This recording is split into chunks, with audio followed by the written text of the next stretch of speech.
Mighty Sigma, savior of the Empire, give me strength. For though I dedicated my life to eradicating it, it feeds, it grows, devouring all. In the furthest north, way further from the borders of Kislev, past the rugged troll country and no man's land, beyond the boundaries of sanity and the laws of nature, stands the wrecked gateway of the Old Ones, oozing with darkness and spewing forth mutating energy, the raw stuff of chaos. It is a bleeding wound, a tear in the fabric of reality, a gateway to another dimension. The shattered gate appears as a great ring circled by stone machineries, dwarfing the mountains around it. It is covered in runes of unimaginable potency that glow in the darkness, their dancing shapes altering reality. From the dark reaches of the gateway pours out the winds of magic and mutated clouds of warpstone dust. The realm of chaos is a home to many terrible entities of cosmic power. It is a hellish realm where demons roam, servants of entropy and the long night. These creatures consist of thought alone, and these thoughts are truly terrible. Only fools claim to understand chaos, for by definition, chaos is inhuman and incomprehensible. Mortal sages and mystics who dare ponder the nature of chaos are driven mad, or else succeed only in attracting the attentions of the fell creatures of chaos. Many wise men have been carried alive and screaming to the charnel houses of the realm of chaos, there to writhe in eternal debate with the demons of torment. Of those who do not heed the warnings, some have claimed that at chaos, in its eternal diversity, have spawned an infinite number of gods, each the collective mirror of one of the many survivalist emotions projected by intelligent beings in the mortal plane. Others say that all the apparent different gods are no more than aspects of one supreme being, the great unnameable one, the abomination, the eternal destroyer, the unspeakable beast, the chaos undivided. However, the true nature of chaos is beyond any comprehension. No mortal man can hope to understand these matters, and the wise do not puzzle too deeply into the nature of the Chaos Gods, or try to fathom their eternal wars, epic rivalries, and ever-shifting bickering. The days of the final war against the primal enemy are here. The end is coming, and the shadow cast by the growing power of the North comes to us.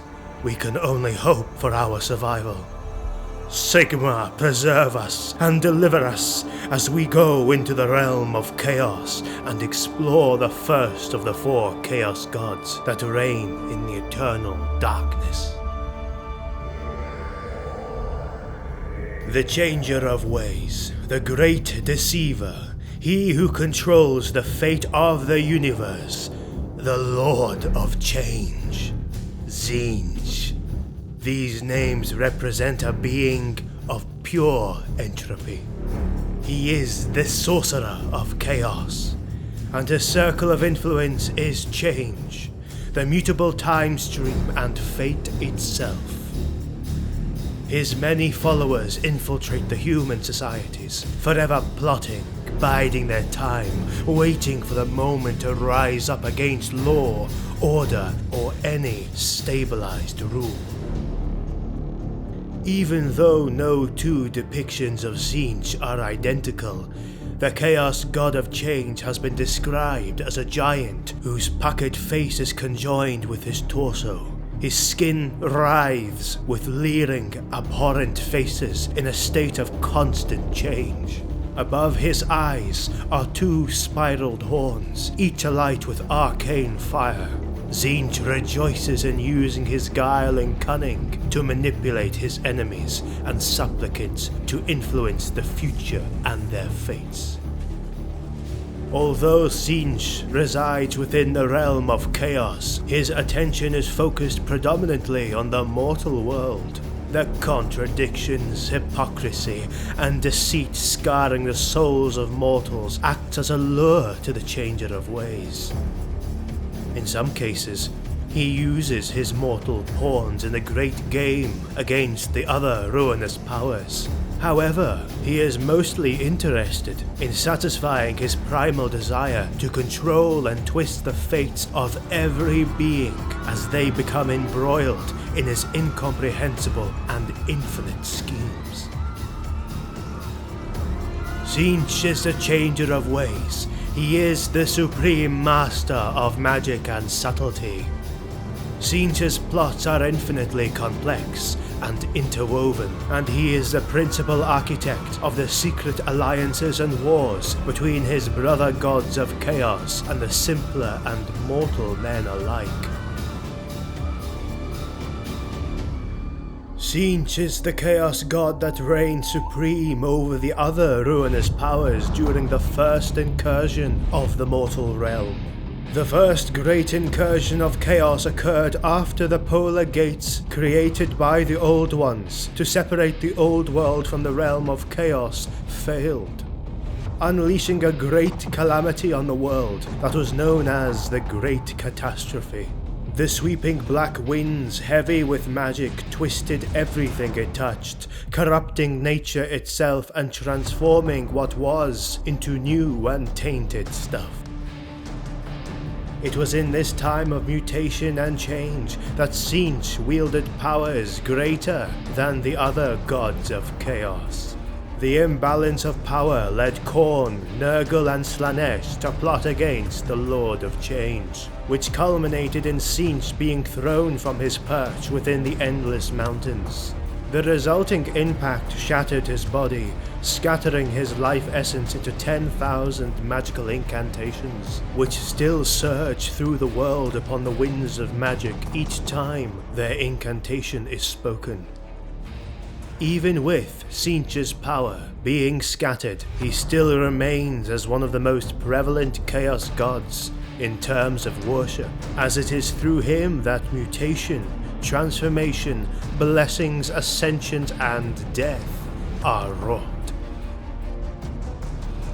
Two creatures have been given the task of collecting the scattered incantations of Tzeentch's form: the Blue Scribes, Ptahryx and Tzeentch. The completion of their task would bring about the reunification of Tzeentch's sundered power and his form.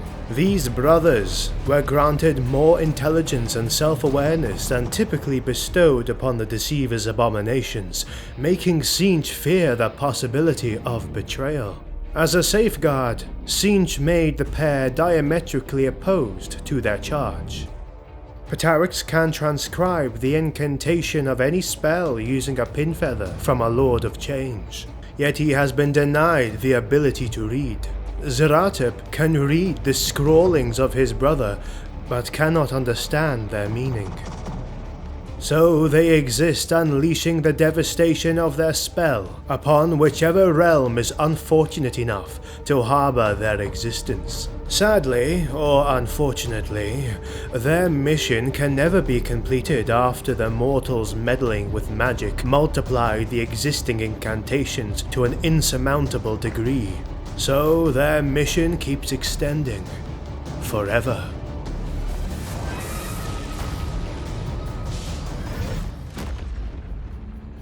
The source of all magic is the Bright Realm, whose heirs form the substance of change, and which is known to the wise by the name of Chaos. All life lies balanced between the order of timeless idealized forms and the chaos of endless change. Order and chaos in equal measure and strength. Few understand this, For most men are flawed by ambition, desire, and their vanity, so that their souls are blind to what is purest and noble. So it is that many are drawn to the vice of wizardry. These fools scoff at danger, mistaking the wisdom of the aged for fear, the wise prudence for the coward's terror. As the dread rune of chaos has 8 arrows, so 8 winds of magic flow from chaos into the lands of time, and hence through the minds of men. Upon each wind, demons ride into the world. Their whispering is the noise of the wind, and their laughter rattles at our doors. From the 8 winds of magic, the sorcerers of the mortal realms distill their spells, calling upon the aid of demons and their minions as they travel upon the winds of magic. Thus, in centuries past grew the great traditions of sorcery, which are still practiced to this day, for good or ill.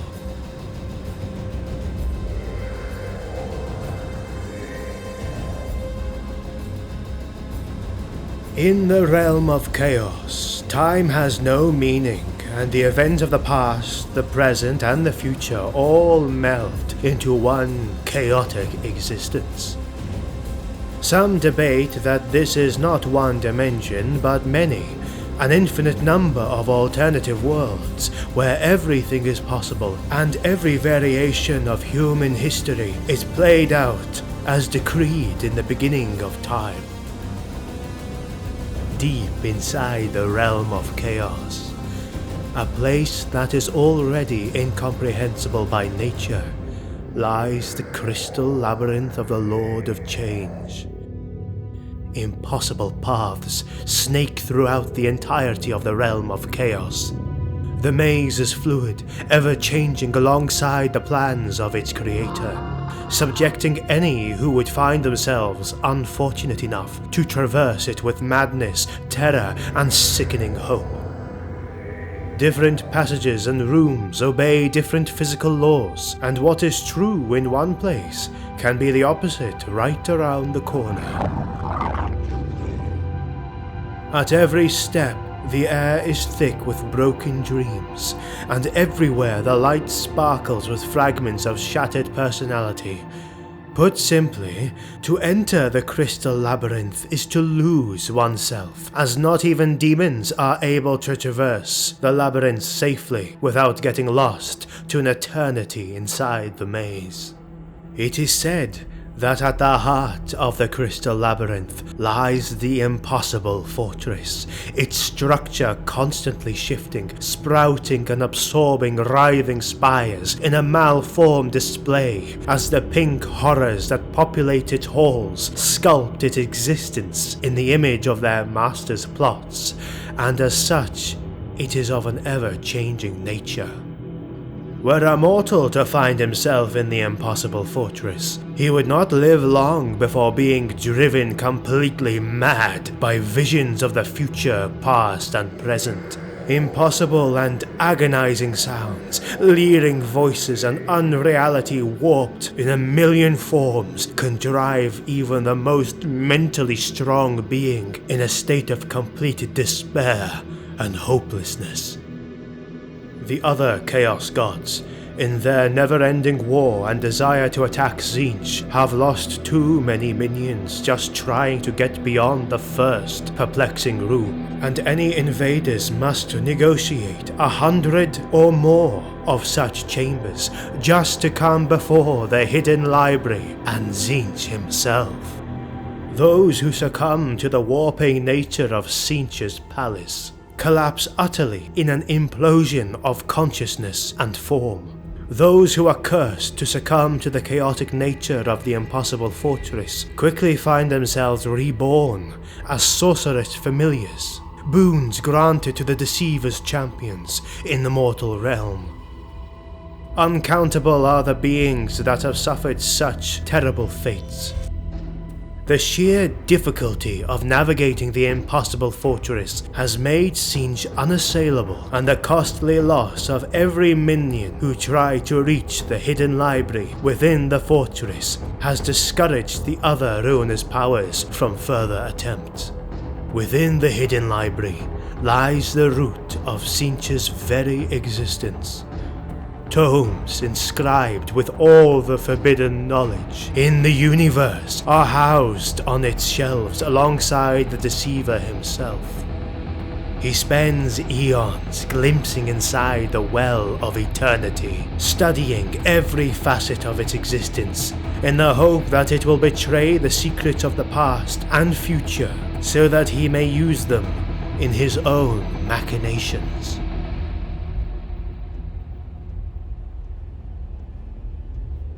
However, there is another being who is more capable of reading the tides of the well.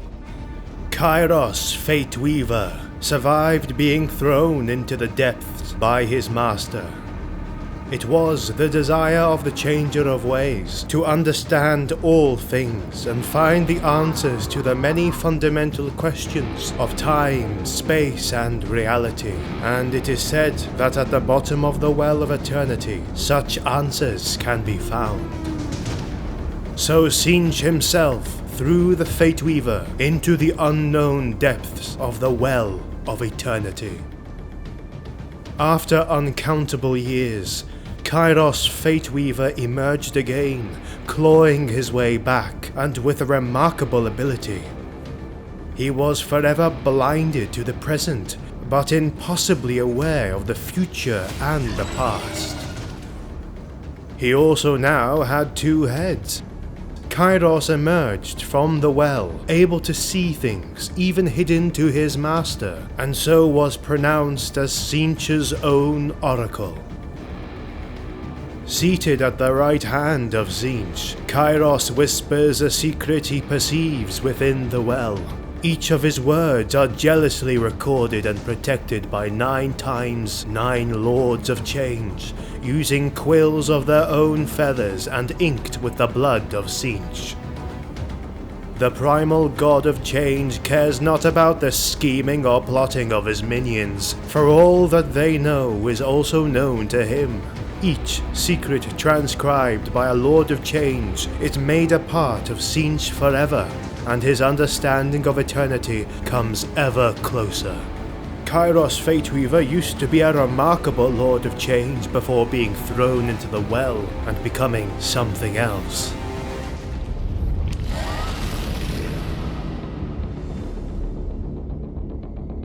The Lords of Change are the masters of deception and are extremely manipulative.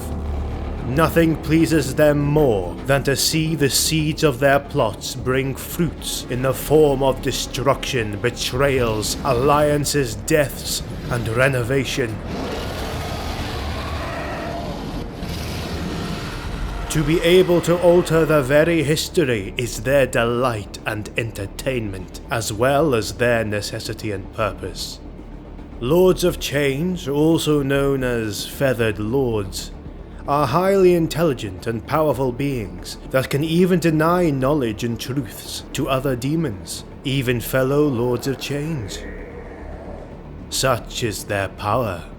In all their majestic and imposing presence, the Lord of Change's most striking and dangerous features are their deep eyes. Few mortals can withstand the scrutiny of their gaze, and it is said that when a Lord of Change looks upon a mortal, he perceives not only the creature's ephemeral flesh, but also the ultimate failure or realization of its hopes and dreams. Even then, it would be impossible to know for certain if what was presented is true or not.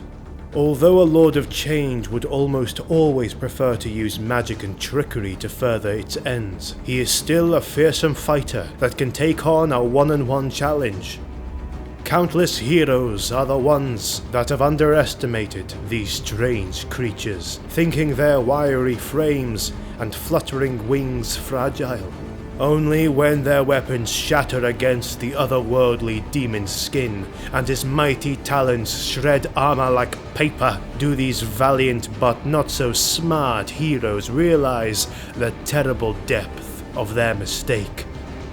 It is already too late by then. Is not the only constant in the universe change? One day all this will be dust, and even the stars will flicker and grow dim. Your life is but a tiny candle in the darkness, and your death an afterthought, shorn of meaning by its insignificance. Come, little one, and let me show you how brightly your flame can burn.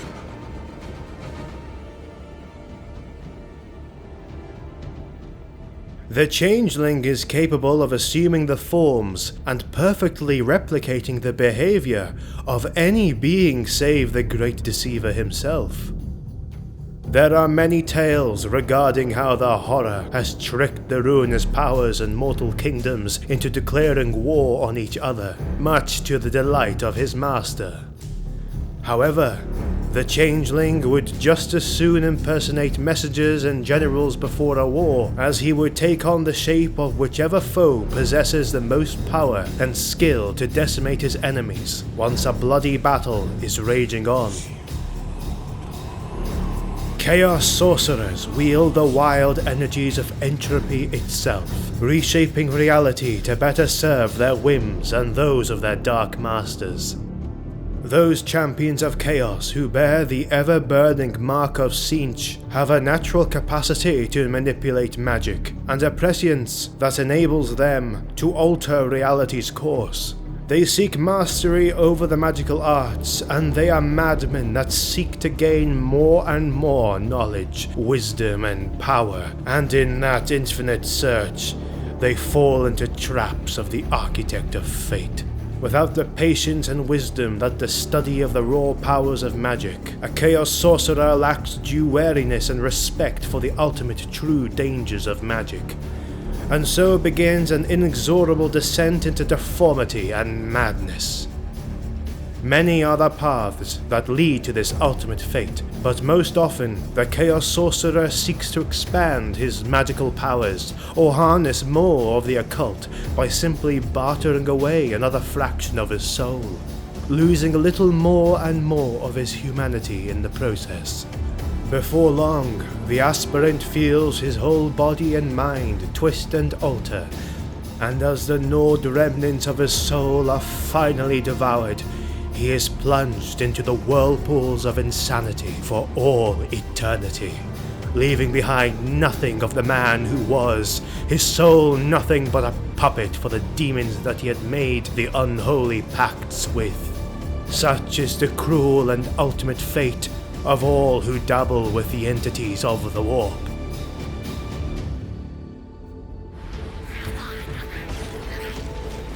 Spellcasting fills the pink horrors of Tzeentch with joy, and so these creatures are almost ever present along powerful sorcerers and agents of Tzeentch, whether they are immediately visible or not.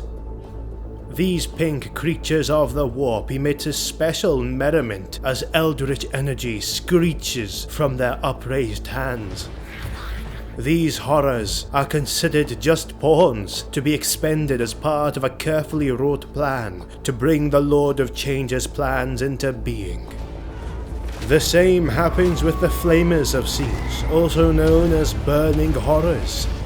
These are warped creatures that are made of chaos energy, and they can hurl bolts of fire-like projectiles into their foes. They can alter reality itself in small scale, and are deadly as they can move quickly across any battlefield. In addition, the cultist cells of Tzeentch across the mortal world command untold influence from the frozen wastes of Norsca to the vaulted halls of the Empire.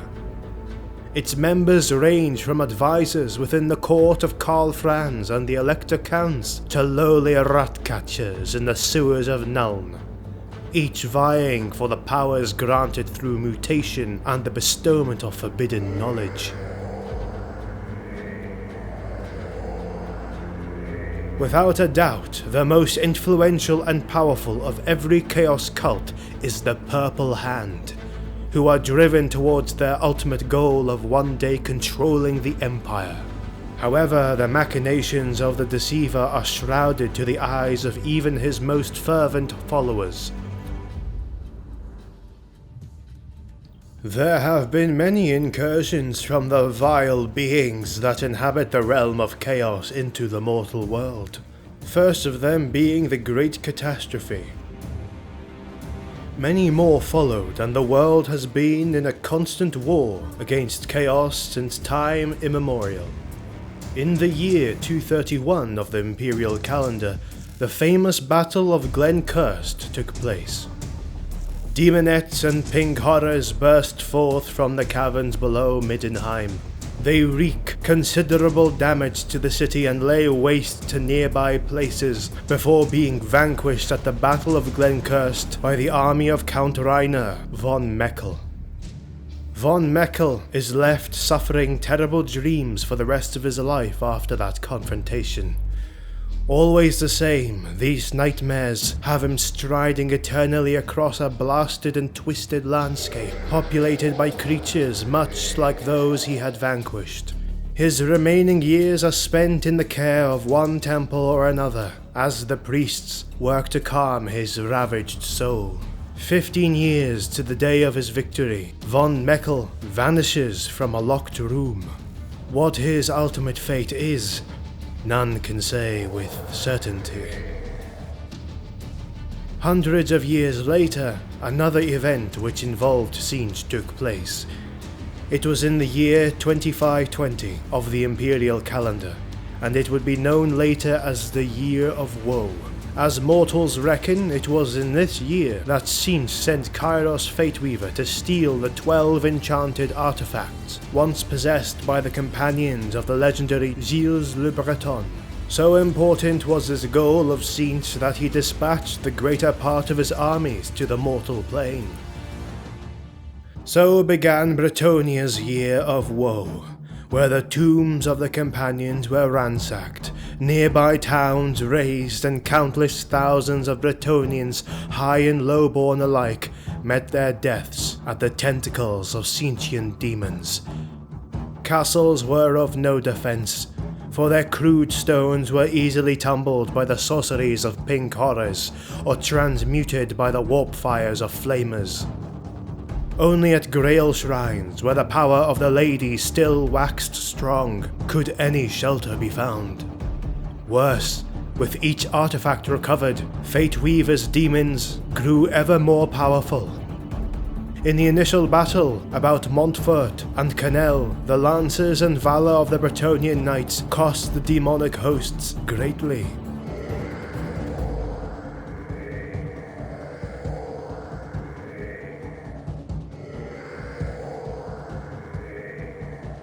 By the time 8 artifacts had been seized, only the boldest dukes would even consider taking the field.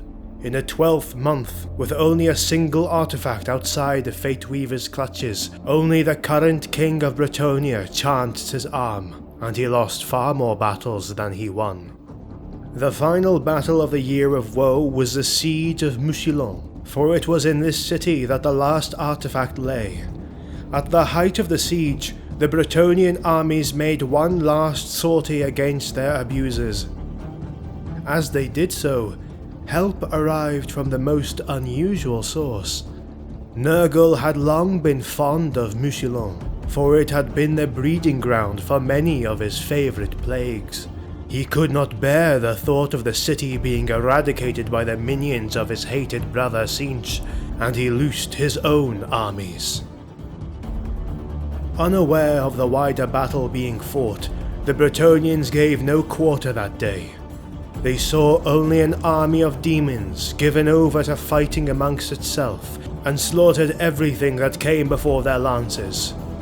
Kugath Plaguefather bludgeoned Kairos Fateweaver to feathered ruin, only to find himself pierced on the points of a dozen blessed lances. With the destruction of their leaders, both demon armies vanished. doubtless to pursue the battle on more familiar territory, leaving only their battle-ravaged fallen and the very items Fate Weaver had come to steal.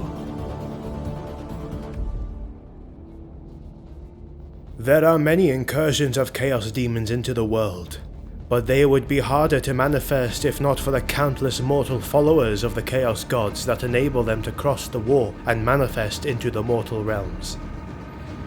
Many are the mortals who serve the demonic overlords of chaos, from within the heat of the Empire or the noble houses of Bretonnia. In the lands of men there are reveled and sick heretics who worship the chaos gods in secret. Despite the efforts of the Order of Witch Hunters, their influence grows daily. It grows in secret, and many powerful and influential figures in human societies and civilizations throw their lot in with the ruinous powers, hoping to gain immortality and great power as their reward. In deep cellars and hidden temples, these heretics perform obscure acts to appease their dark masters. Each year they are said to be more numerous and powerful. If we keep going, we will lose ourselves in an eternity of madness and despair. Voices are already whispering in our heads, and the temptations of more knowledge and power are now almost unbearable. We must stop for now exploring more about Tzeentch, the chaos god of change, for if we do not, an eternity of torment awaits. It is unstoppable. I am unstoppable. I see it now. The beasts that will devour the world.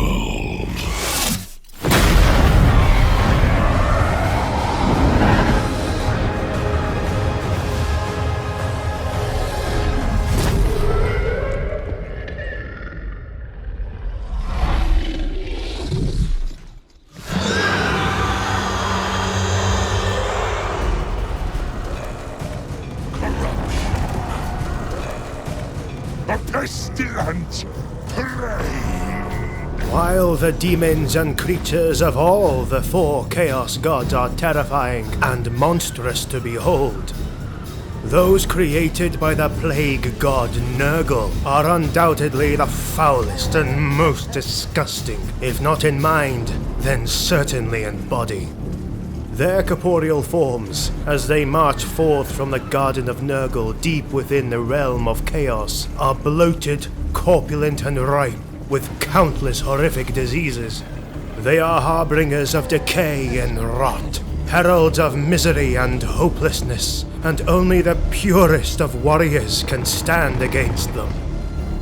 It is believed that directly or indirectly, Nurgle is responsible for all the greatest plagues and famines that have ravaged and consumed the lands of the world through the centuries. The sorrows of the lepers and the fears of the sick are his greatest fascination. Many of us believe that we are living in the dusk time of the world, and we might be right.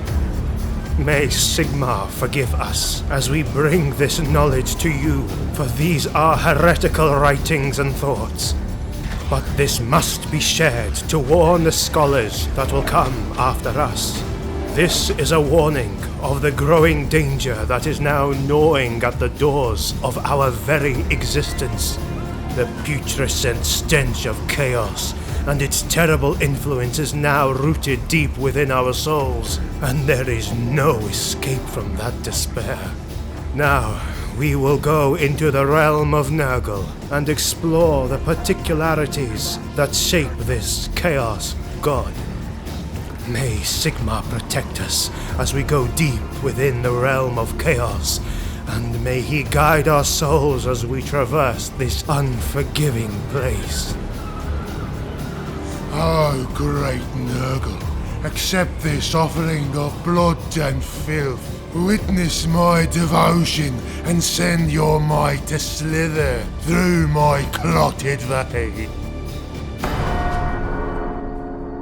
The Plague God's realm is depicted by scholars and historians as a gigantic, monstrous garden of unimaginable foulness and rampant life.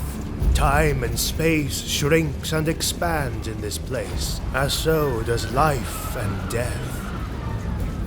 To be trapped in the gardens of Nurgle is to be imprisoned in an incomprehensible realm of suffering and despair. Unimaginable pains and diseases break the will and strength of any being for what feels like an eternity, and uncountable are the souls that have been lost as they surrender themselves to Nurgle, screaming for some respite and deliverance from their suffering. Nurgle, as the generous god he is, answers quickly to these damned souls, and he gives his gifts to them, to the horror of the supplicant souls. Nurgle does not offer a cure or respite. Far from it. Instead, they are given a strength to endure even more pain, the resilience to become one with the torment. The Plague God does not allow his subjects to die. They walk the gardens as infected beings, not alive, but not dead, and they roam there, spreading and mixing diseases as they go. Amidst fetid swamps and twisted plant life, demons of all shapes and forms trudge and gamble as the land and even the elements themselves are constantly twisted and reborn again and again in a never-ending cycle of disease, death, and rebirth. It is a place of never-ending agony and despair. Creatures rot, only to be reshaped again, given new life just to be broken and consumed again moments later. The giver of life and death is generous, and nothing is ever wasted, only reborn as different manifestations of disease. It is said that Nurgle's power is the one that most fluctuates of all the four Chaos Gods. It is apex, when the metaphysical epidemics ravage the world and even the stars themselves. They fall into remission as the tides of sickness burn themselves out.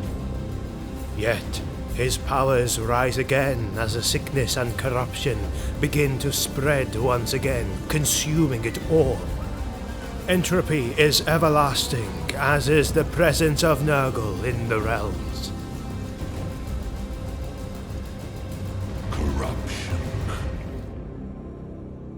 The domain of Nurgle is full of impossible displays of colors and beauty that betray the horrid perversions that lie within its plague-smothered inhabitants.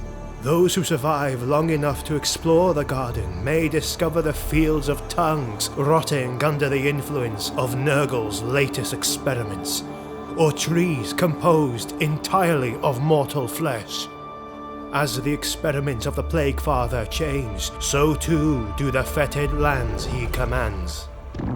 At the pinnacle of the god's power, his tendrils can be found snaking into the lands of his brothers, their reach ever expanding alongside his power. In times of devastating pandemics, his power has even grown to overshadow his Chaos brothers, earning their respect and trepidation, as well as their hate and revulsion.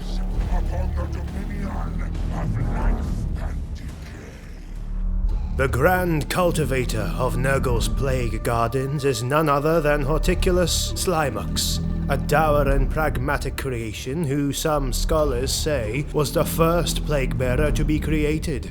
He sits astride a massive molluscoid steed named Mulch, plowing the fields until he is summoned by his master to plant the seeds of the garden throughout the mortal realm.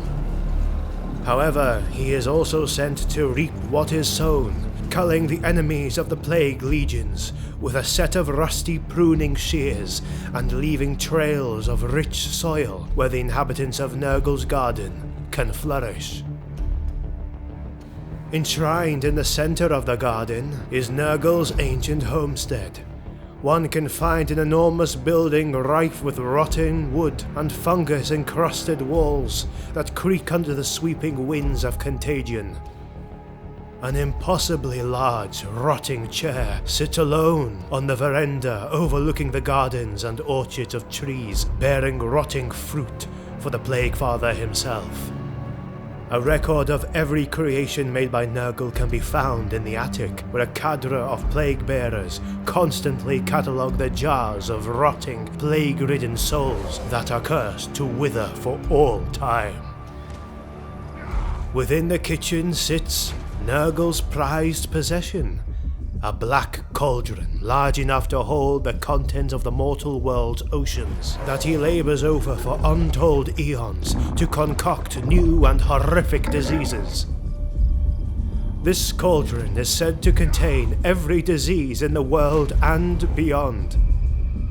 Adorning the walls of the room are shelves displaying neatly organized and festering ingredients that the Plague Father adds to his experiments before dumping the result into the mortal world as plague-cursed rain that dooms kingdoms, armies, nations, and individuals alike.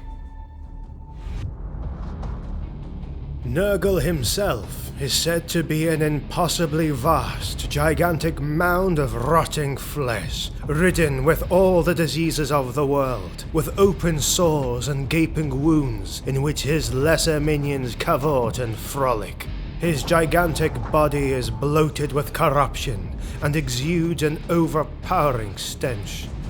His skin is greenish, leathery and necrotic, its surface pockmarked with running sores, swelling boils and numerous signs of infestation. Weeping pustules ooze filth, and his bowels constantly issue putrescent waste.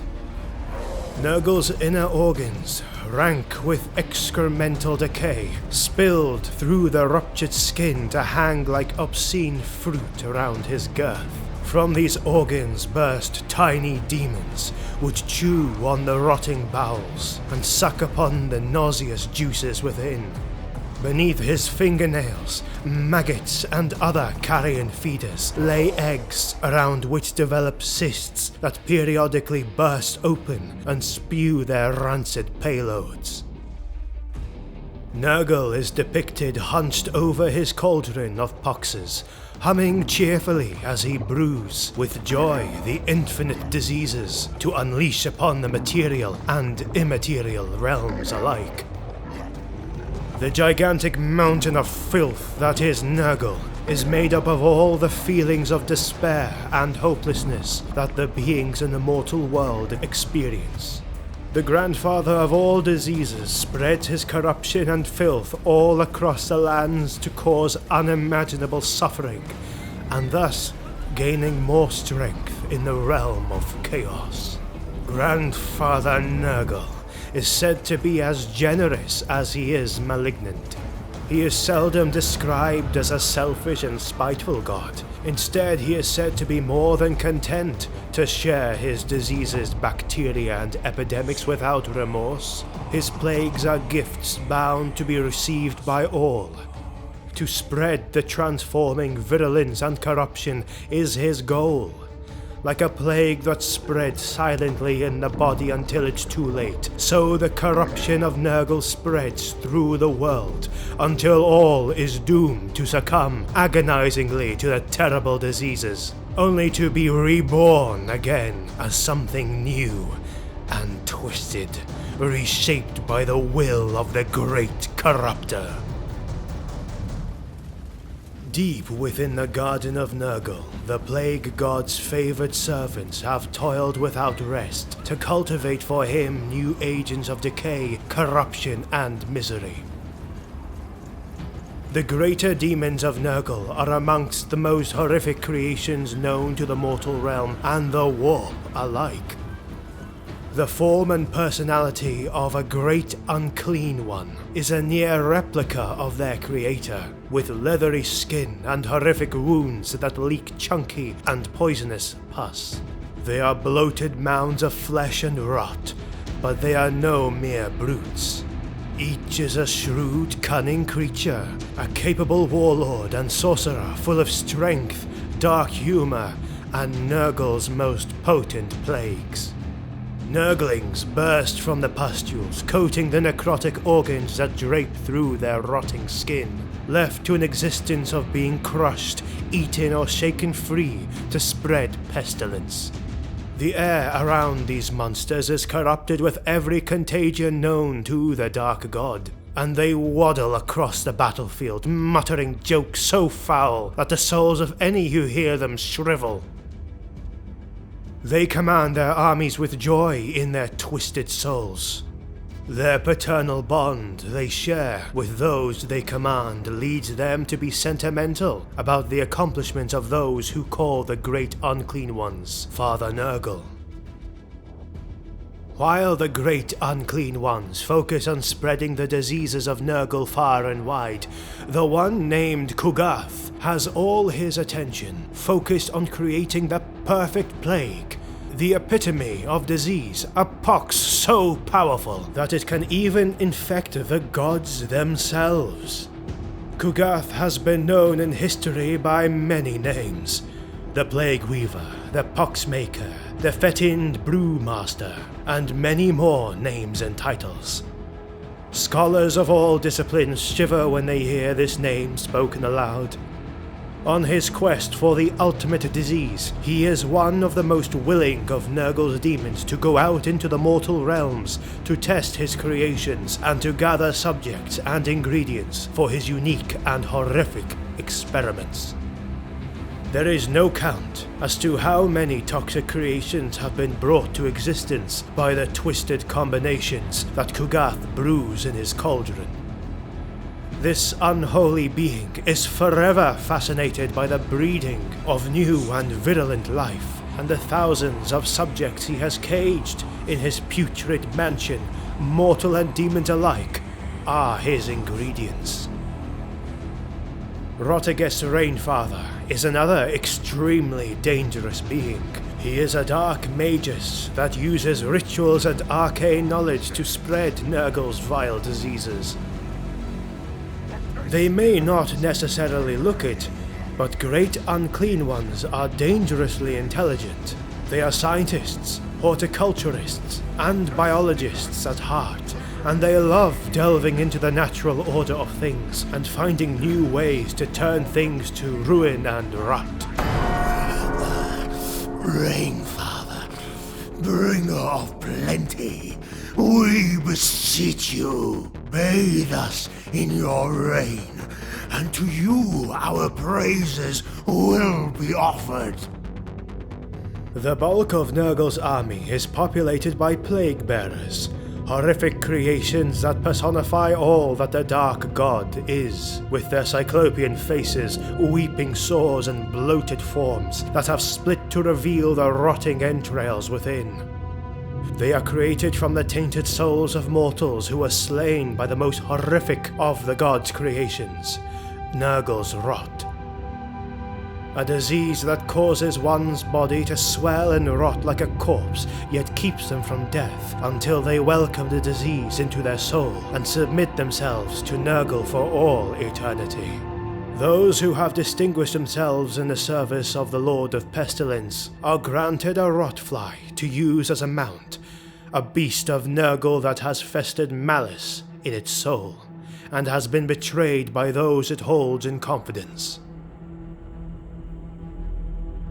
To those mortals who resist Nurgle's rot for long enough to garner the Plague Father's sight are reshaped into a Poxbringer, a herald of Nurgle with a head of twisting antlers atop a form broader and taller than a plague bearer, and a jovial disposition with a revolting sense of humor.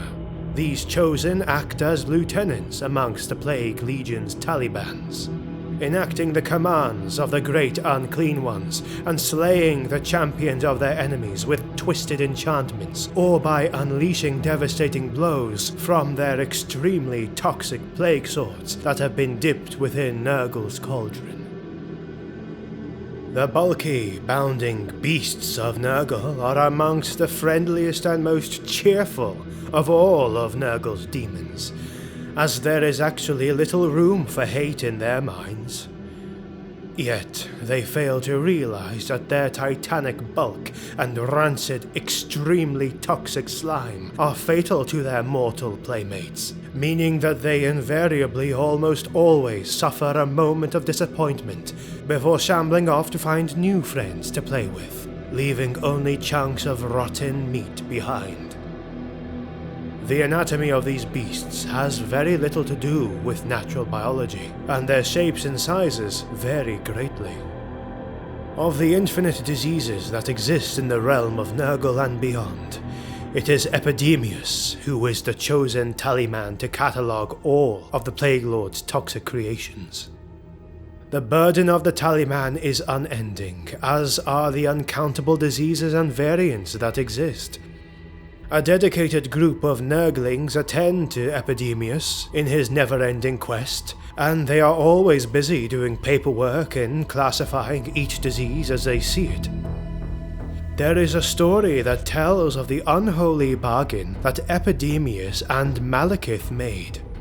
In the year 635 of the Imperial calendar, the talisman of Nurgle appeared in Naggaroth, seeking to claim the soul of accursed Malekith as payment for dark alliances of the past. Safe behind powerful sorceress wards, the Witch King set his armies against Epidemius. However, prepared for treachery, the plague creature soon countered by calling a great host of his own. For a year and a day, Naggaroth was ravaged and torn between those two mighty armies. The war only ended when Malekith offered the souls of 10,000 kin in his stead. The offer was greedily accepted by Epidemius. The existence of the Plague God is as much a product of fear, horror, revulsion, and despair that is felt and manifested in the mortal world. This can explain why his mortal servants and warriors of chaos who worship Nurgle appear so wretched and disgusting to all sane eyes. Their purpose is to inspire fear and terror, as it is to spread disease and suffering, and they do so very effectively. Thanks to the generous gifts and boons that the Plague God bestows upon his subjects, be they mortal or from another realm, they are sure to cause reactions of disgust in their victims as they recoil in fear. In addition to this, fear and outright terror very often lead to feelings of helplessness and despair. Both of them are said to empower the Lord of Decay. But why would any mortal want to worship Nurgle? Of all the Chaos Gods, the Lord of Decay seems the most abhorrent and disgusting, as all his servants are rotten and diseased. Turning to his worship is to embrace decay and disease wholeheartedly. Perhaps it is the resilience that Nurgle gives to his followers, the thing that draws them in. The strength to endure anything, and the knowledge that nothing would be able to break them, as Nurgle provides all the resilience one might need to endure and face any challenge. This can be one reason, at least maybe for the most ambitious of beings, seeking an upper hand against their enemies. But the most accepted theory is that subjects that give themselves to the Plague God do so as a final pledge, as a supplication for mercy and a demand for deliverance against the terrible consuming diseases that Nurgle releases upon them. Uncountable are the souls lost to despair that come to accept that the only way out of their suffering is through giving themselves in, inviting and embracing the pain that burdens them, and in doing so, they become something more, something less. An avatar of Nurgle, a spreader of disease, another vector for the infinite poxes that need to be gifted to more and more subjects. I see a world drowned in fire and plague, where madness is the only reason and death is the only respite. An army of Nurgle is one of the most horrific things to witness as a human being. Twisted abominations that should not exist limp and advance in a slow but determined way. Their way of making war is by dragging down the enemy into a war of attrition that they are destined to lose. Being disgustingly resilient and extremely poisonous to their core, the armies of Nurgle can withstand tremendous amounts of punishment as they spread the thousands of diseases that will eventually bring the enemy down in an agonizing pain. When a host of Nurgle approaches, the first thing one notices is a bowel-loosening foul odor that makes all around sick before they even get into contact. The sky darkens as thousands of black flies choke the air, announcing the arrival of the demonic hosts of the great-grandfather Nurgle. Trees twist as if in pain, and the land turns dark. Terrified we were, but still would have held our ground had the demons attacked with only blade and fang. Yet as they approached, a strange madness filled our ranks. Men who had been comrades for decades tore at each other's eyes and throats. Yellowed pus and plump maggots dribbled from the wounds in a ceaseless flow, until the ground was slippery with the putrefaction of our comrades. Those of us that survived were too busy retching and voiding our bowels to look to our own defense. When close combat begins, the screams of terror and pain can be heard all across the battlefields. To come to blows with an army of Nurgle is to fight the inevitable, and to be prey to an agonizing death. To be touched by a plague weapon is to know excruciating pain. It is the seal that marks an infected individual with the contagion of one or more of the many thousands of different diseases that exist. Nurgle's rot, the red pox, or an infinity of other afflictions can be obtained by just being scratched by any dangerous plague weapons. Bubonic axes, rusted knives, massive flails, and many other terrible weapons are wielded by the servants of Nurgle as they advance inexorably towards their enemies. When the doomed foes of Nurgle face their inevitable downfall, thousands of diminutive Nurglings swarm over their bodies, picking at eyeballs and playing all manner of foul games with the discarded entrails.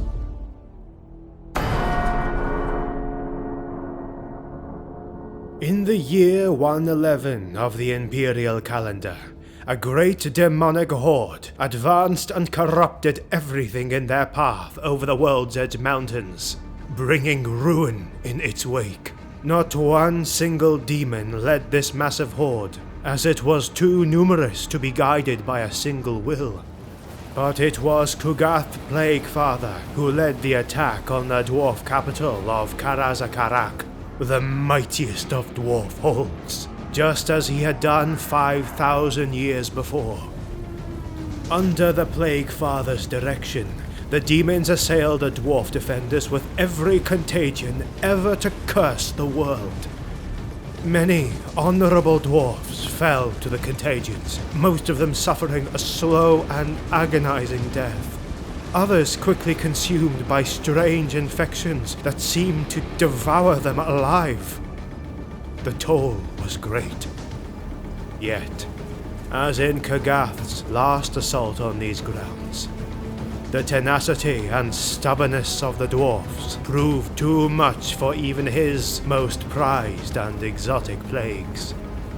The demons breached 3 layers of the defense mounted up in Karazakarak, but 4 others remained unsullied by their hands. The terrible siege was eventually lifted, and Kugath himself was banished by the stout and vengeful arm of King Stromny Axehand.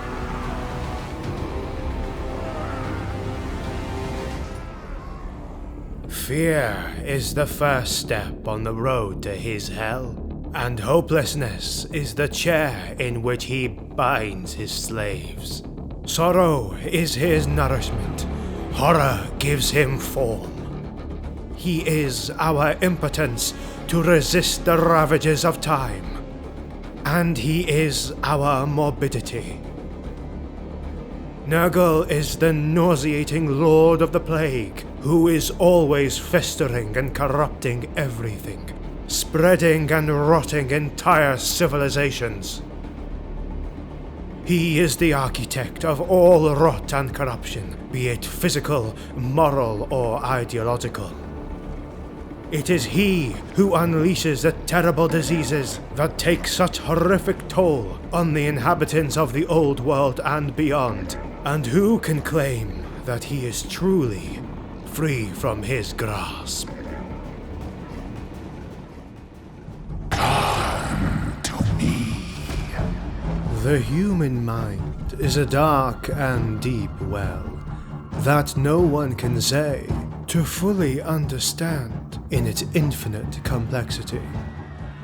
In its most Stygian and loathsome recesses dwell horrid, contradicting thoughts and emotions that would make us all cower before what might be hidden inside all of us. They are our most coveted and unspeakable dreams, the shameless beast that prides itself on devouring our conscience and morality, wantings and desires that we tried so much to keep hidden that we believed no one could ever uncover, or at least, so we had thought. As we go by our daily lives, a being neither man nor woman, in the shape of a slithering snake, creeps into our very souls. Their presence, their unfathomable depravity is part of all of us. Their impossible aspirations and obsession have shaken the very heavens, and their unspeakable excess has twisted the minds of billions. They know your deepest desires, and they can control and morph them as they so wish. But worst of all, they can make them all feel reasonable and understandable in your own morality. They are the Dark Prince, the Lord of Excess, the Master of Obsession. Slaanesh. We will now go deep into the Dark Prince's realm, a place of impossible temptations that gnaw at the deepest and hidden desires one has in the soul. May Sigma protect us as we explore the terrible chaos god that is Slaanesh. Raise buildings and sing songs in my glory. In my name, pursue your arts and enshrine all beauty. Let all people follow their every desire, sate their every hunger, and deny themselves no adventure. For it is in these things, and in no other, that you will find the greatest pleasure. And it is through these things, and through each other, that you shall rise yourselves higher, even unto the steps of my throne. You will take pleasure in all that is, though your bodies will break, and your souls be forfeit. For I am Slaanesh, most jealous of gods, and most demanding of lovers, and my thirst for you shall never be sated. Sigma protect us all. No peace can be found in the realms of chaos. Hate, agony, torment, despair. These mantras have twisted the realms and theaters of war and slaughter without end. Mortality fades away as time, space, and the most ordinary laws of nature hold no power here. There is, however, one realm One domain whose master is not as keen on ravaging war throughout the plains as its similars. A more civilized place, made to appeal to the minds of mortals and alike. A place where the will of man goes to die, and let place to a festering, all-consuming indulgence. Within the 6 circles of seduction can be found many rare and exotic treasures to please the avaricious, and halls of pleasure to tantalize the carnal. Massive, opulent arenas draw those of great martial pride, while the vainglorious lord over those who they consider to be inferior to them. Yet it is all a cruel illusion, for the Dark Prince's realm is one of pure horror. For every marble hall there is a palace wrought from tainted flesh. For every pile of gold and precious stones there is a mountain of shattered hearts.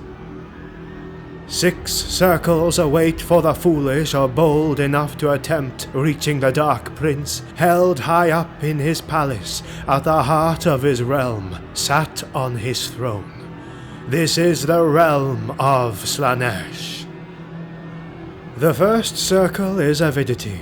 All wandering souls will walk through great, magnificent halls, their sides tempested with rubies, diamonds, emeralds, and sapphires, all glinting with the light given off by meticulously refined and detailed crystal chandeliers. Coins, gold ingots, priceless paintings, statues, and many other works of art are piled up in the great stacks everywhere on the white, smooth marbled floor. But to try and grasp any of these goods is to be doomed forever. Coins and gems take off their disguises and reveal themselves as starving maggots which will dig in the skin of their victims and start eating them from the inside out. To touch any of the statues and paintings is to become part of them, your consciousness intact, but forever trapped to be another piece in the prince's screaming gallery. The second circle is gluttony. Whoever may come here is presented with vast mahogany tables, deemed by the soft warm light of a fireplace, and gold-trimmed candlesticks. Sumptuous courses, exotic foods, and the intense scent of wine lure the victim to take a seat. One bite is all it takes to enslave it to its desires, now burning with the intention of gorging itself till its body can no more, or his belly contorts to the point of regurgitating its guts. By the second circle lies the circle of carnality. Here the soul is tempted by all sorts of carnal pleasures. Lustful maidens roam an emerald verdant plain, their semblances taking the shapes and forms of the victim's greatest desires. To let yourself be tempted, however, is a fool's wish, for jagged clawed hands and serpentine tongues are hidden behind an illusion, masking creatures with a different hunger for fleshy desires. Upon traversing the third trial, a tested soul is to encroach upon the circle of paramountcy. Here is where its pride and hunger for power are tempted. The soul is greeted by roaring crowds, nobles' courts, vassals from different kingdoms, or column after column of readied soldiers. It's a paradise where every desire is granted on a whim, every request fulfilled with a flick of a finger. It's when the wandering soul has reached the peak of his bottomless pride that it discovers how fickle reality truly is, and how strong the shining bars of its new golden prison really are.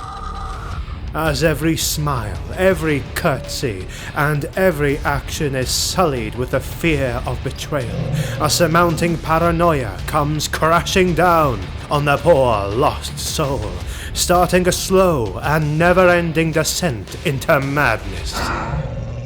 The next ordeal is the Circle of Vainglory. This is a beautiful garden filled with perfumed and colourful flowers, hiding the most treacherous of thorn stems.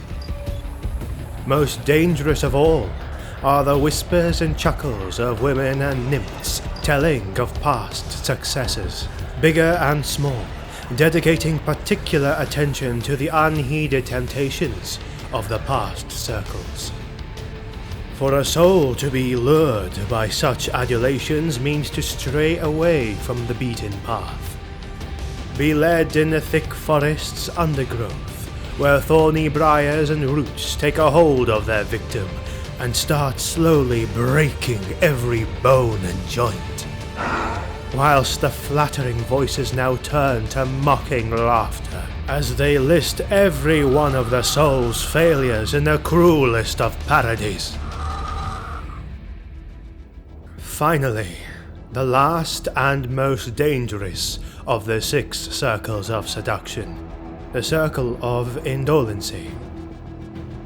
Here lies a white stretch of thin white sand, a seemingly infinite coastline touched by ambrosial limpid waters, frozen in a never-ending sunset.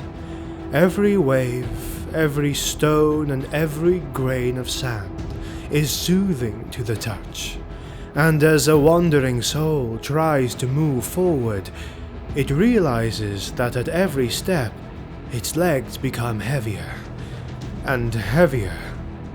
The topaz warm light beams of the dying sun caress its skin, and soon the lost soul finds it increasingly harder to breathe. And as all strength starts to leave the body, the sea's sweet scent invades its senses to finally make it collapse in the final slumber. And there on the sand it will lie till the waves grasp its body and devour the remains, its brittle bones now becoming the new white grains of sand to grow the bleak coast evermore. And so the cycle will continue, as its remains join the others who tried, those who dared come from so far almost onto the steps of the Dark Prince's throne. Come to me, brothers and sisters, rejoice. Pleasure beyond imagining awaits you. Desire, pride, pain, excess in all things. Partake of perfection. Oh, what a world you mortals inhabit, rich in sensation, suffused with suffering, and reeking of all manner of unfulfilled desire. Come, embrace me, and learn the exquisite gifts my prince can bestow. Slaanesh, the Prince of Pleasure, is one of the 4 dark entities which govern the realms of chaos. Their dominion is passion, twisted and contorted in all its aspects and expressions. Theirs is the mastery of unspeakable pleasure and rending suffering, the very essence of the god of excess. Furthermore, something that would come unheard to the ears of the most dilettante scholars is that their followers can very much vary in their nature. For excess can take many different forms, all equally important in the eyes of the prince. For instance, most people would think that all warriors who give themselves to the fore would turn to Khorne, the god of blood and murder. However, many of the such individuals are not kin to the act of slaughter itself, or at least not as much as on its perfect and masterful execution. Slaanesh will gift you the speed, dexterity, and grace for every swing of your sword, to be as precise as a painter's stroke, delicate as a lover's caress, terrible just as much as beautiful. That is the moment when in the eyes of the Dark Prince, death becomes the most sublime of arts, when life reaches its highest peak, made to be witnessed one moment at a time, contemplated in its profound majesty. In the same manner, most would have you believe that scholars and mages who turn to the dark gods would seek the patronage of Tzeentch, the lord of magic and trickery. And yet, just as many prefer to win the dark arts through the whispers sang in their ears by the sweet lips of the Prince of Pleasure. For he who can uncover mankind's deepest desires is also a master of whispers, keeper of secrets, holder of ancient and terrible knowledge that would scare off any sane individual. However, caution is a luxury you cannot allow yourself to have when trying to uncover the world's mysteries.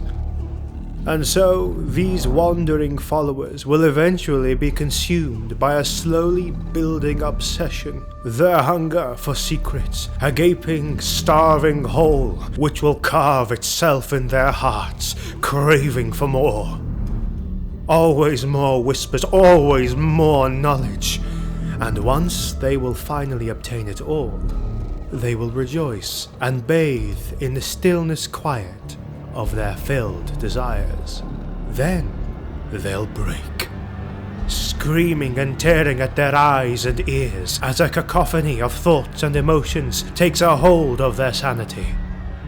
In a matter of moments, they will be crushed by the impossible weight of the secrets they uncovered until they are but husks, emptied of everything they once were.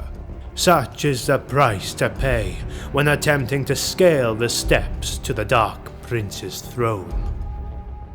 Last but not least, Slaanesh is the youngest of the four brothers, and is therefore also considered the weakest as his power is overshadowed by the one of his brothers. However, as the scriptures teach, the realms of chaos are indeed fickle. Like a great obsidian pendulum, power swings perpetually back and forth from one god to the other. Thus it is foreseen that one day Slaanesh may grow so powerful to overwhelm all his older brothers and break the stalemate which is the great game. For he is the god of excess, and by his own nature, the Chaos Gods represent deeds, concepts, and emotions brought to their extreme. As one of the gods grows in strength, the realms bending and breaking under his will, the Dark Prince smiles. For they know that there is excess in rage, there is suffering in despair, and there is love in malice.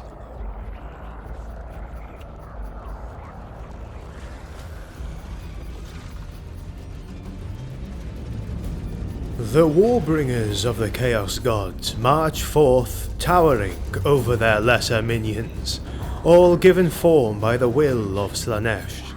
Before the battle even begins, Slaanesh's seductive song echoes mournfully around the battlefield, ensnaring the souls of those who hear it. The demonettes of Slaanesh have wicked claws that cut deep and can cut through iron and flesh alike. Their voices are intoxicating and seducing at the same time. As they approach their prey, they beg them to join them in a paradise that staves off the tedium of existence.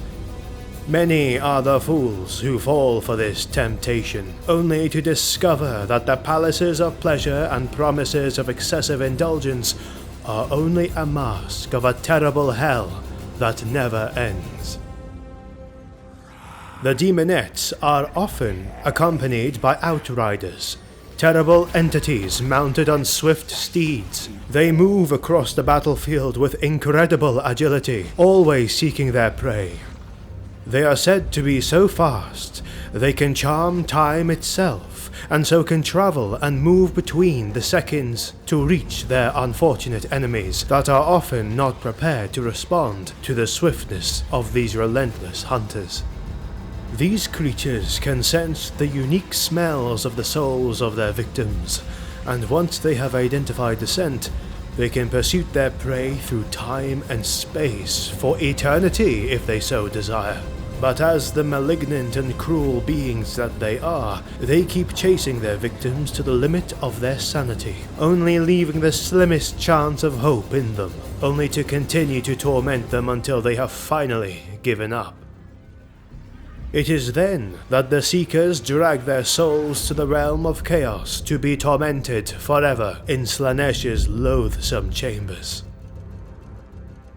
Delighting in the exquisite pain the hosts of excess inflict upon the battlefield, the Keeper of Secrets marches above all, dealing blows with stunning perfection, moving swiftly from one target to another, not wasting any movement and showcasing the delicate precision with which they kill.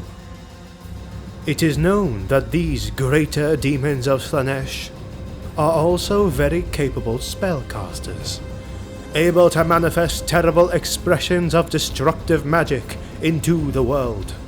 These beings feel every sensation there is with exhilarated senses, and they transmit the enhanced expressions of pain to their unfortunate victims.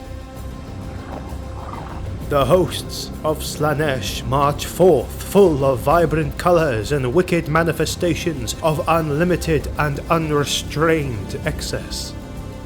Their dark splendour is terrible to behold, and it speaks doom to all who witness it.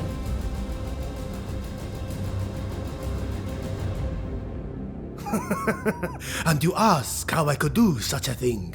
Well, I ask you, how could you not? Once I had gazed upon the beauty of the Lord of Delight, I knew I had no choice. To catch even a glimpse of his immortal radiance is to be swept away by the pure ecstasy his perfect form invokes. I gave up my own soul willingly. He shall be my lover and my mater for all eternity, and I shall be his. The followers of Slaanesh are decadent in the extreme and revel in their outrageousness. Many of them wear garish colors, delicate clothing and flowing robes offset with leather or fur, all draped and adorned with fine gold or silver chains. Their armor is chased with intricate patterns and engravings, all crafted to perfection. Those mortals that worship the Prince of Pleasure have been able to catch his attention, and often rewarded with mutations that enable them to experience and feel greater sensations of pleasure from battle. Some are said to become obsessed at pursuing these sensations, and the most devoted of them lose the humanity in their eyes, as these become larger and turn black.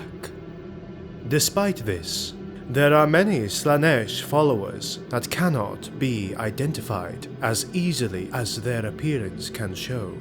Many of the already tainted and fallen lie hidden within human society, disguised as ordinary folk, with their own interests and occupations, but always ready to strike when the time is right.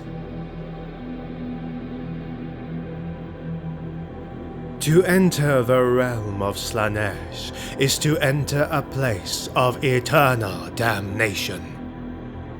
The ones who go into the realm rarely leave, for they are destined to find what they desire the most, the land morphing them to match their impulses and deepest wishes. This is a place where every and all wild desire, dream, and passion is pushed to an all-consuming obsession. Chaos offers the quick fulfillment of dreams, desires, and gratification of the self. And of all 4 Chaos gods, none make this offer more tempting than Lord Slaanesh. Mankind was born to be wild and free. Would you not raise yourself on a pedestal and feel what you were always destined to live? Would you not rise beside our beloved prince? Reach the heavens and carve out a piece of it for your own. Follow me and I'll show you the path to salvation. I am violence. I am war. The Lord of Rage, whose hooves have scorched the earth and claimed it as its personal theater of war. A brass, horned titan, wielder of weapons of mass destruction, forged in the seas of steaming blood, tempered on an infinite anvil of steel, heated in a furnace fueled by the primordial rage inborn in every living being, consumed by the hunger for war. He awaits at the edges of the world on a throne of skulls, knowing that all blood must return to him, the mightiest of all Chaos gods, Khorne. There is no honor in a death in service of the ignorant, the hypocrites, they who deny their true nature behind codes and laws. This world was built by killers. It was only thanks to the blood of your father and the father of his father before him that you today stand proud and mighty. It's through our Lord's gifts that they own the strength to face a ravenous world full of dangers, to make so that you would one day be born. Never forget, your body is now bone and meat, but it was once only brass and blood. It is borrowed, and once lost, we must return to him.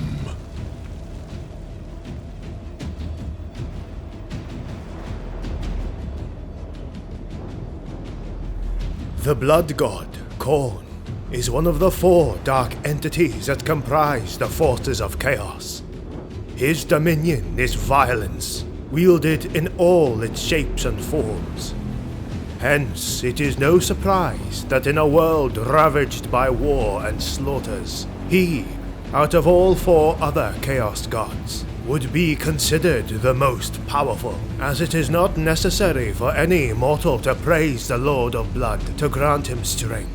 Every act of violence, from the most innocent to the most brutal, from the most honorable to the most hateful, it all surges back to Khorne. That is why it is said that his power has always been ever-growing, ceaseless in its rise to the topless mountain that is the dominion of the realms of chaos.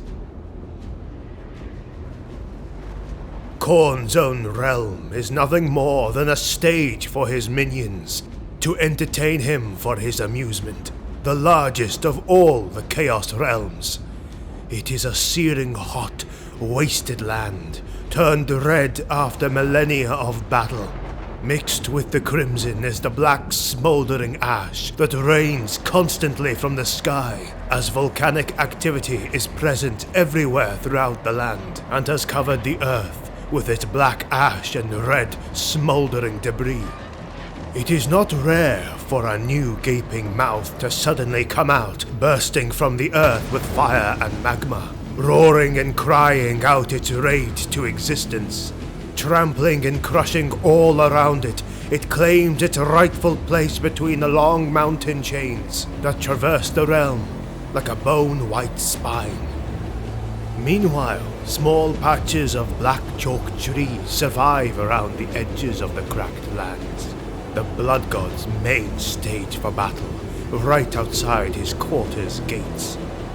These are the hunting fields, where packs of flesh hounds and blood crushers roam and clash in search for battle and meat.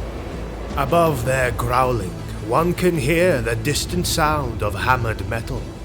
Slow, heavy thuds, like a pulse of an iron giant. They are the forges of the Blood God, where demons are bound to brass, and the mightiest weapons of war are cast. Still towering above all, however, is the Brass Citadel, an impenetrable fortress of metal guarded by Khorne's most fearsome subjects. There it is said to reside his being, sitting, waiting, watching from his impossibly high throne made of skulls.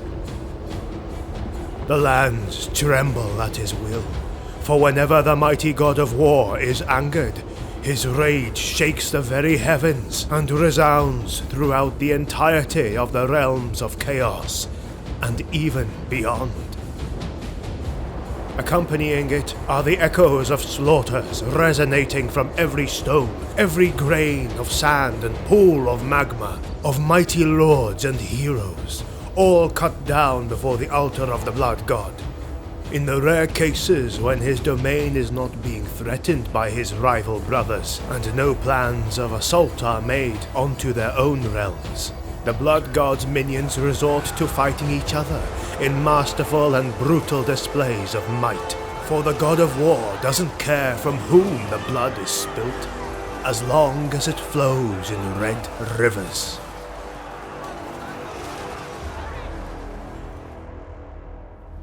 To enact a battle plan, one needs many different pawns. Cavalry is needed to flank the enemy and strike fast to break their morale. Ranged power is also needed to deal with all the more minute nuisances who will try to escape the swords and shields. But most of all, at the front of any army stand the foot soldiers. And the Blood God admires the spirit of the simple, barefooted warriors, stretched in line after line, ready to take on the world. Thus, in the darkest of nights, preceding the beginning of time, Khorne entered his forges and decided to make some warriors of his own, bloodletters. Hulking humanoid bodies entangled in bands of red, tight muscles and nerves, ever drooling a thick, almost black blood as it perspires in long hanging coulees from their tissue. The bloodletters are some of the most terrifying sights one can ever witness on a battlefield. They will march in formation to the battlefield, almost enacting a more disciplined facade for their master, before breaking their ranks and charging with inconceivable slaughter-lust. As the front lines collide, the first to be mauled are the lucky ones, for the bloodletters will leave them to get into the heart of the enemy's army, where the fight is the thickest.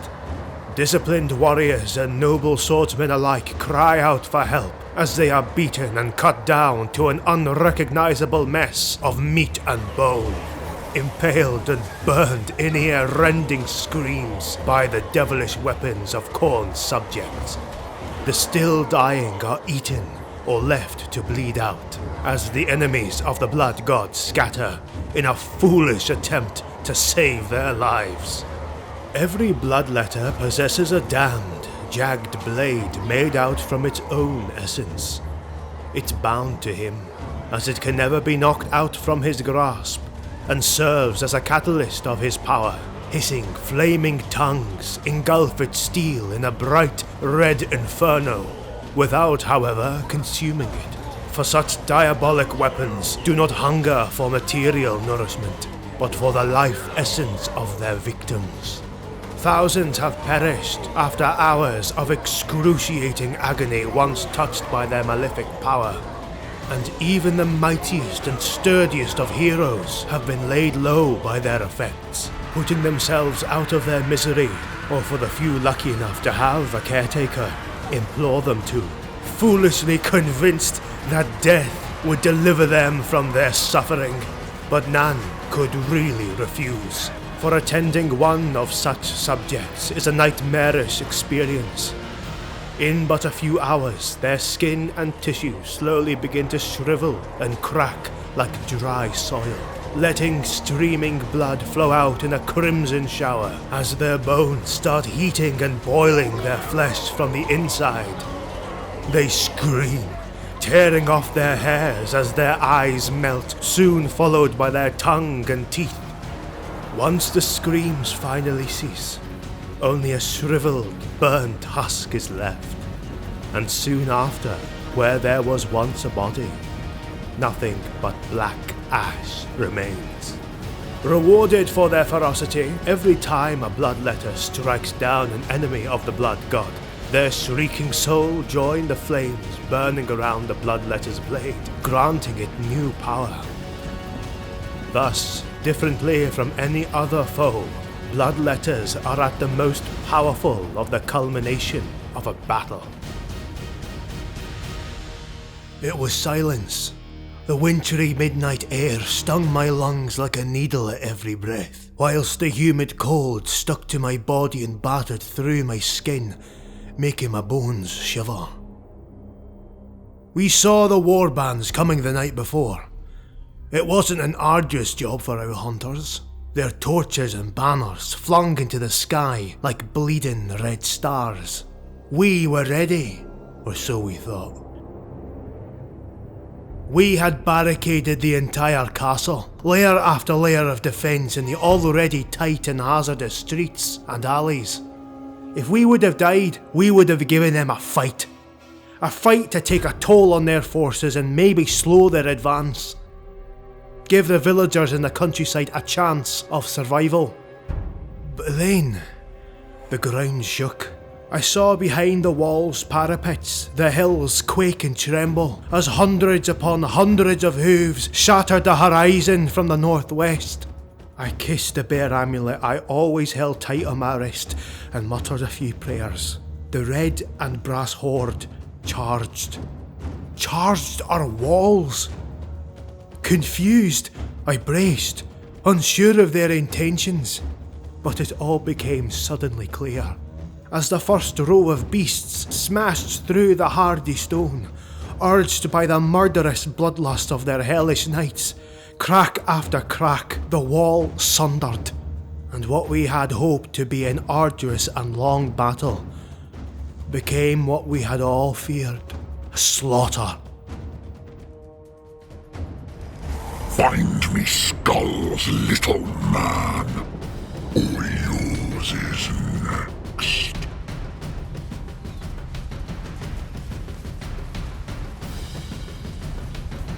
Few cavalry regiments can rival the brass knights of Khorne.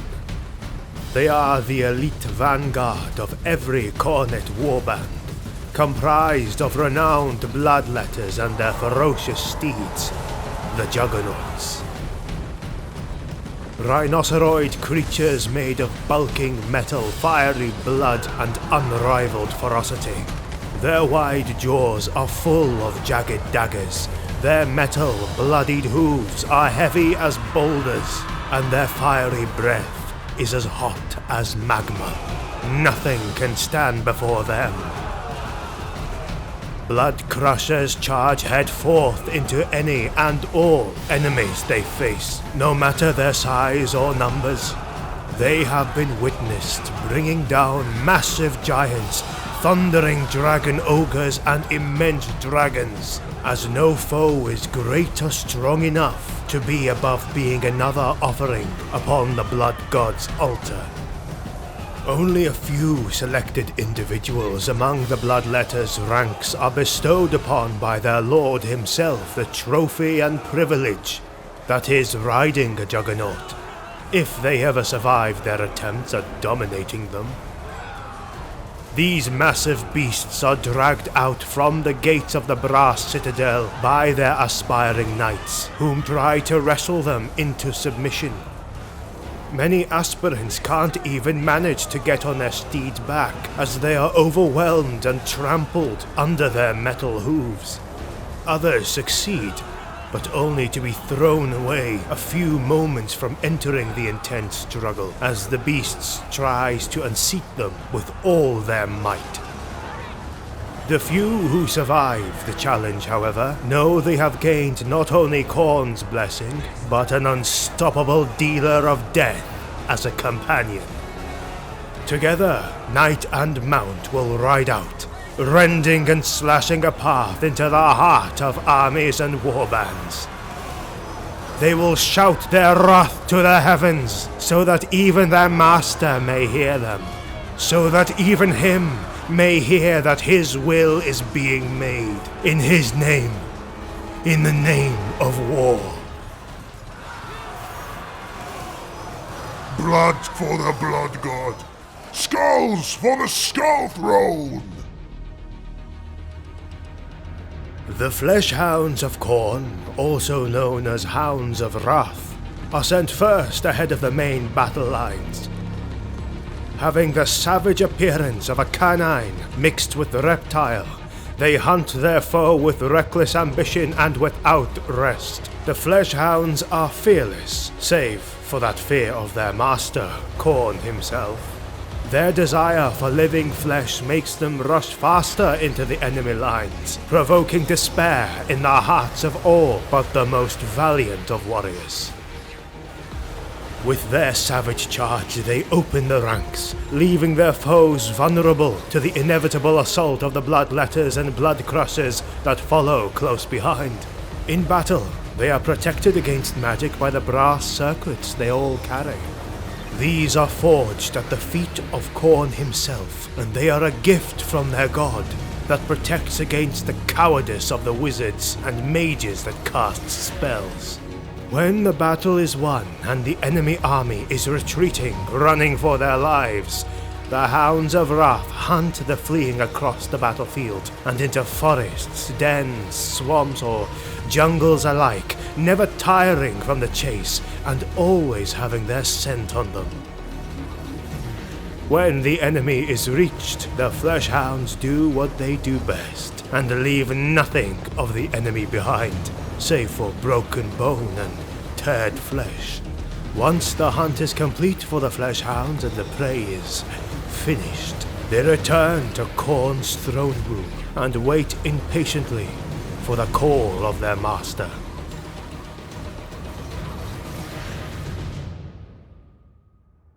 I have felled beasts in their lairs, brutish greenskins atop piles of their disgusting ilk, vampires in their wretched castles, and I thought that nothing would ever sway me, that I was unbreakable.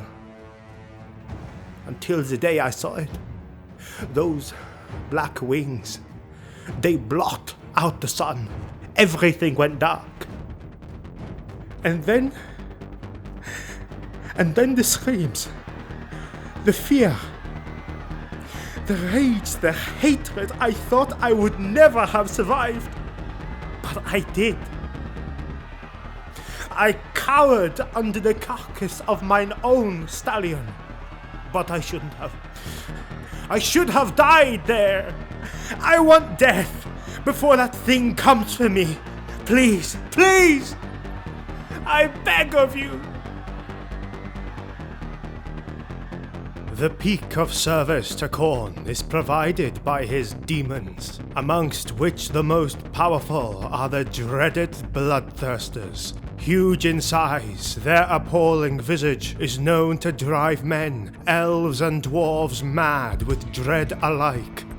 Everything in this horrible form is intended to spill blood and collect skulls. They have blackened, bat-like wings to bring them faster to the battlefront, sharp teeth and claws to render flesh, hooves to stomp upon the living and the dead, and great and terrible horns to impale those who would defy the blood god.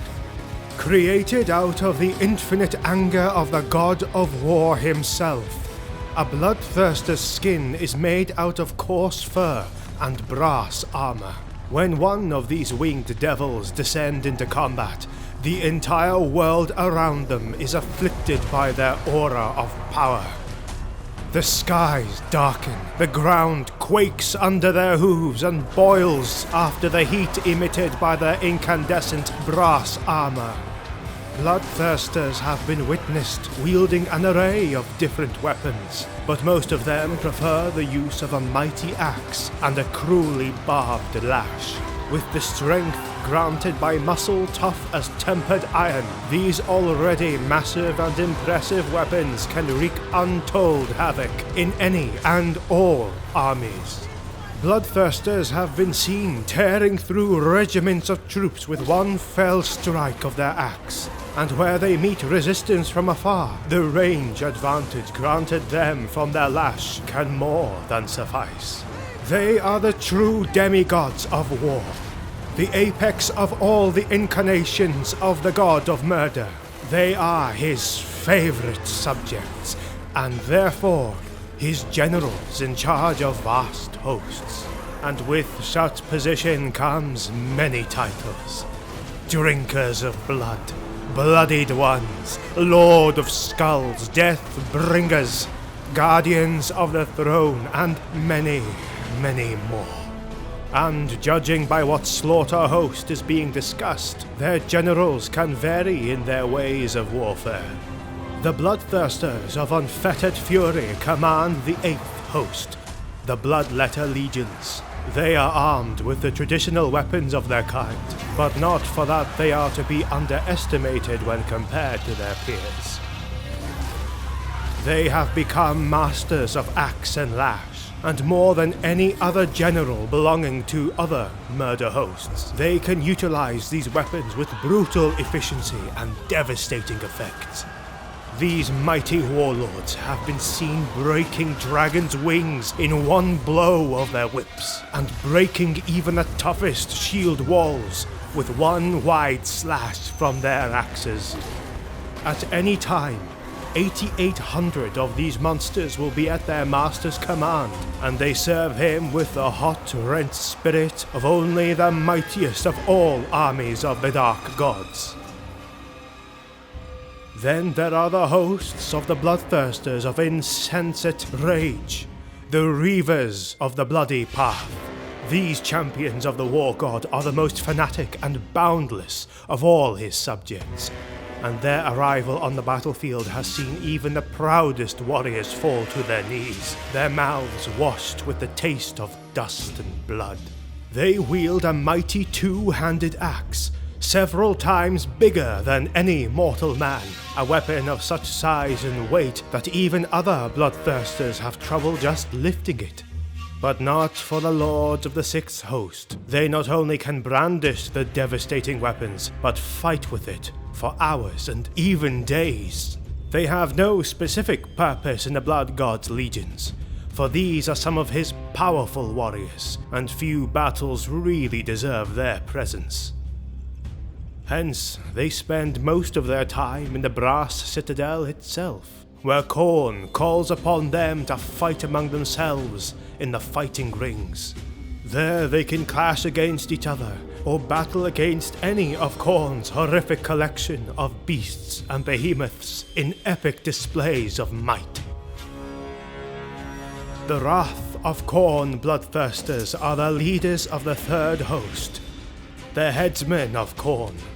These champions of blood are Khorne's personal executioners, the doom that awaits all who dare defy his will. May it be a powerful priest who managed to banish his subjects, a mortal champion who disrespected him, or simply any individual of enough importance, courageous or stupid enough to offend him. These Bloodthirsters arm themselves with gargantuan one-handed axes, their handles comprised of champion skulls and a long hammer flail, every link of its chain made out of the armor of the slain. They, more than all other generals, crave their master's attention and take immense pride in their accomplishment of their missions. They are also amongst the most prideful of all greater demons of Khorne, and will often try to see their task through unaided, to prove their masters their power and might. Wary, however, to disappoint the Lord of Skulls. When their prey is hidden behind armies or parapets, they assemble a blood hunt to swipe any opposition that would oppose them. Moreover, as Khorne despises all arcane practices, he has gifted these headhunters with a rune-encrusted crown, so as to disable any magical trickery their quarry may use to fend off their restless assault. Bloodthirsters are unlike any other demon at the service of the Chaos Gods. They are single-minded, slaughter-driven death machines with no purpose other than pleasing their god. If they certainly cultivate rivalry between each other, it is almost unheard of any of these demons' attempts to dethrone their master in pursuit of the ultimate power. What makes them so different from the scheming Lord of Changes and the treacherous Keepers of Secrets is the complete lack of any sense of self-preservation. Unlike many other demons that will sometimes retire from battle if overmatched, to husband strength and bring more insidious talents into play, Bloodthirsters have no concept of retreat or withdrawal. Should a greater demon of Khorne be overpowered, outnumbered or mortally wounded, it will not stop fighting. Such is the nature of all bloodthirsters. There is no retreat, only defiance with every blow, every slash, every blood-curdling roar in the face of all odds. I am Scarbrand, the Unforgiven. I have witnessed decades-old shield brethren trying to maul each other on the battlefield, and when their arms would grow tired from the weight of the weapons, they would wrestle on the ground, trying to suffocate each other in the snow. I saw weaklings and cowards grunting like rabid animals, reaching for each other's throats with swords and knives, undriven by the need for survival, but by the primordial urge to cut and skew each other like pigs. Honor, love, fear or duty, nothing survives hunger. You lots only know of war. I've seen terror, and it's far, far worse than you could ever come to comprehend. So prepare yourself, the exiled one is coming. The realms of chaos are the home of the Chaos Gods, but they are also their main stage for battle. For as many times their attention was shortly brought to the material realm with devastating consequences, the real prize of their cravings is the dominion of their own dimension. It is war, never ending. An endless cacophony of cries and screams, so powerful that if it ever had the chance to spew even in its smallest part in our own world, it would overpower all creation. One voice, however, one single roar in this miasma of death is recognizable by all. It commands fear, terror, dread. A single swing of his weapons has laid low armies. His magmatic breath has toppled cities, and his mere presence is enough to make one lose all conscience and humanity, turning it into a shameful, savage creature that only knows the need for bloodshed. This is the story of the wrathful Reaper, the drinker of blood, greatest among all Khorne champions of slaughter. Scarbrand, the exiled one. Scarbrand is today known as a force of blind destruction, war personified. But as powerful as he is today, he is only a shadow of the warrior he once was.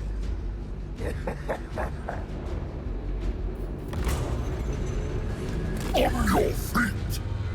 Today we sing a song of slaughter, blood, skull, strength, Khorne. One time he was Khorne's favored champion.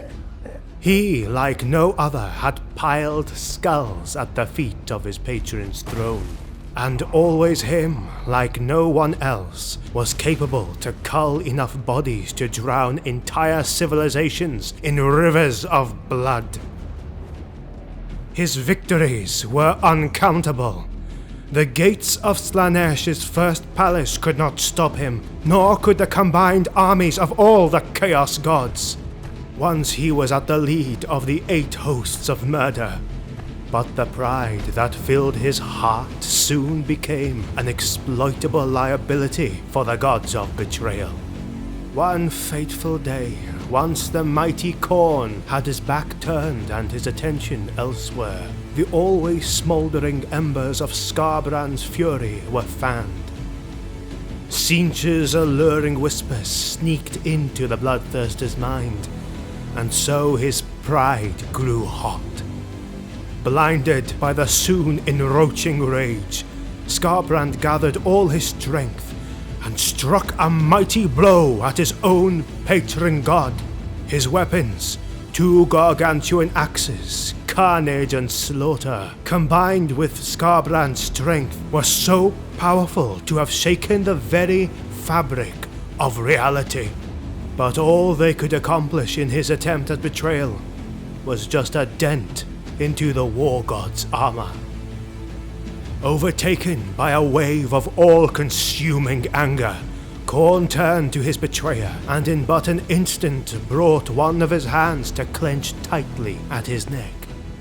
No matter how much the bloodthirster struggled, Skarbrand was prey to the god's iron grip, and so he was taken to the highest tower of the brass citadel. There, Khorne spelled his words of doom. He cursed Skarbrand's name, and tightening his grip choked his once favorite subject, devoiding him of all personality, leaving only the white rage that had brought him to commit such a deplorable act of treachery. Then, mustering all the built-up rage in one single motion, the god of war flung the beaten bloodthirster across the skies. For 8 days and 8 nights, Skarbrand pierced through the heavens. His body burned in the attrition with the air around him, setting his skin ablaze.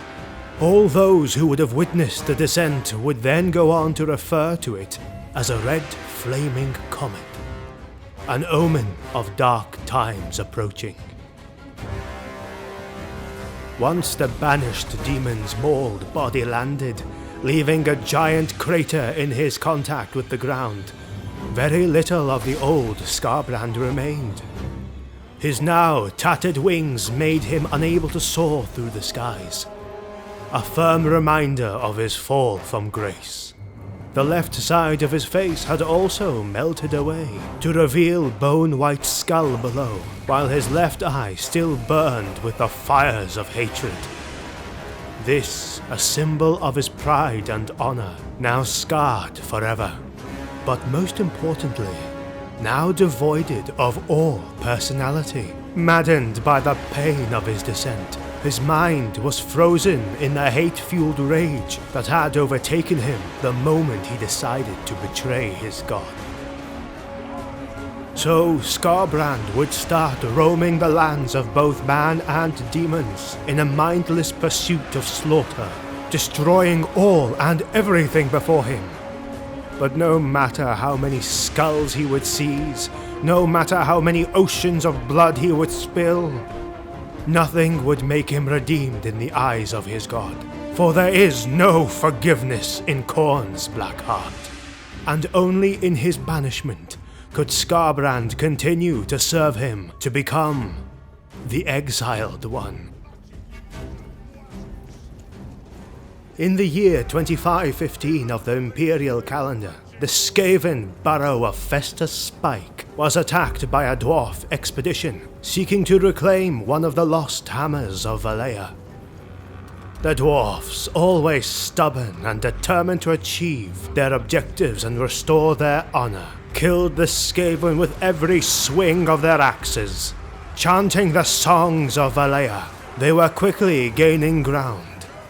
The Skaven tried to counter the invaders with the use of toxic gases.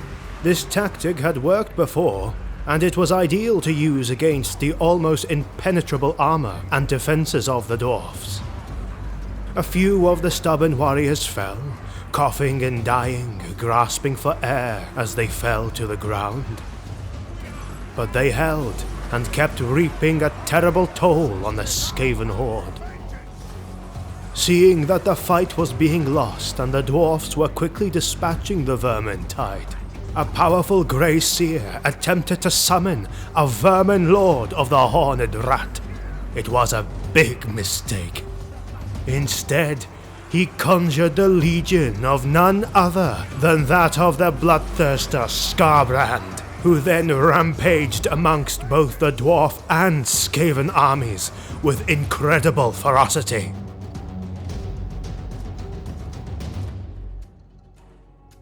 Khorne is the true embodiment of anger, the god of war. His terrible gaze is drawn to bloody battles and epic showings of martial skill and prowess. The followers of the blood god commit unimaginable deeds to attempt to catch the attention of his god. Uncountable are the ones that have traveled all the way across the world and to the north and beyond to prove to Khorne he is worthy of his gaze. Many exalted champions of Khorne still seek a worthy opponent who can challenge them in one-to-one combat. Thousands are the ones that seek to gain the favor of Khorne. With each act of violence and victories in the battlefield, the champions of Khorne grow ever closer to becoming Chaos Lords, commanding whole armies and even creatures from the warp to do Khorne's work. Those who survive the endless battles, terrible mutations, and are still viewed on good eyes by Khorne can be eventually transformed into a demon prince. Every champion of Chaos sees this as the ultimate reward, and they are always willing to go too far to obtain this prize. The bellowing horns of Khorne are sounding, while the ground shakes and the hordes march for war, screaming and chanting without stopping. Blood for the Blood God! Skulls for the Skull Throne! On this channel, we are putting together narrative Total War cinematic battles and Warhammer lore videos. A special thank you goes to our Patreon supporters who help us in the making of more content. You can also join Patreon and earn extra perks while supporting the videos to come. Find the link in the description below. Make sure to subscribe, and thank you for watching. See you on the next one.